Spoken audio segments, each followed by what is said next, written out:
தோல்வியும் துரோகமும் புதிதல்ல என்று டிஆர் பாலு குறிப்பிட்டிருக்கிறார். குறுக்கு வழியில் அதிகாரத்தை அடைய பாஜக எதை செய்கிறதோ அதையே காங்கிரஸ் தமிழ்நாட்டில் செய்திருக்கிறது என்று குற்றம் சுமத்தியிருக்கிறார்.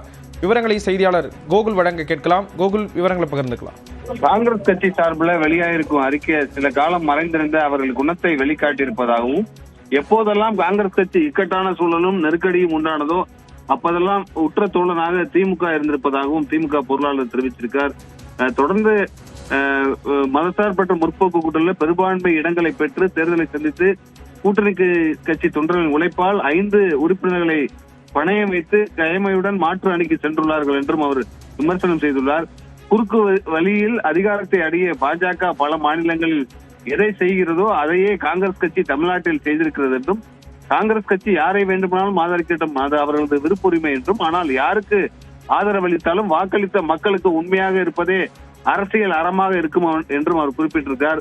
தோல்வி எங்களுக்கு புதிதல்ல, துரோகமும் எங்களுக்கு புதிதல்ல, ஆனால் அவை நிரந்தரமும் அல்ல என்பது எங்களுக்கு தெரியும். காலம் பதில் சொல்லும் என்று திமுகவுடைய பொருளாளர் டிஆர் பாலு தெரிவித்திருக்கார். அதே போல துணை பொதுச் செயலாளர் இருக்கக்கூடிய ஆராசாவும் ஈரம் கையாத கையால் நெறிப்பட்டு மரணித்து அரசியல் நெறி மட்டுமல்ல அவசியமான அடிப்படை நாகரிகம் தான் என்றும் ஆராசா எக்ஸலத்துல பதிவிட்டிருக்கார்.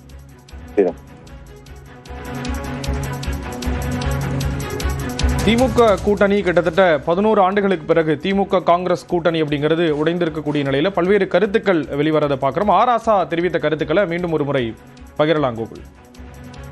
ஈரம் காயாத கையால் நெறிப்பட்டு மரணித்து அரசியல் நெறி மட்டுமல்ல அவசியமான அடிப்படை நாகரிகமும் தான் என்று ஆராசா பதிவிட்டிருக்கார். வாழ்க ஜனநாயகம் என்றும் இந்த காங்கிரஸ் கட்சியுடைய முடிவுகள் குறித்து விமர்சனம் செய்வது போல திமுகவுடைய துணை பொதுச் செயலரும் நாடாளுமன்ற உறுப்பினருமான ஆராசா விமர்சனம் செய்து எக்ஸலத்தில் பதிவிட்டுள்ளார்.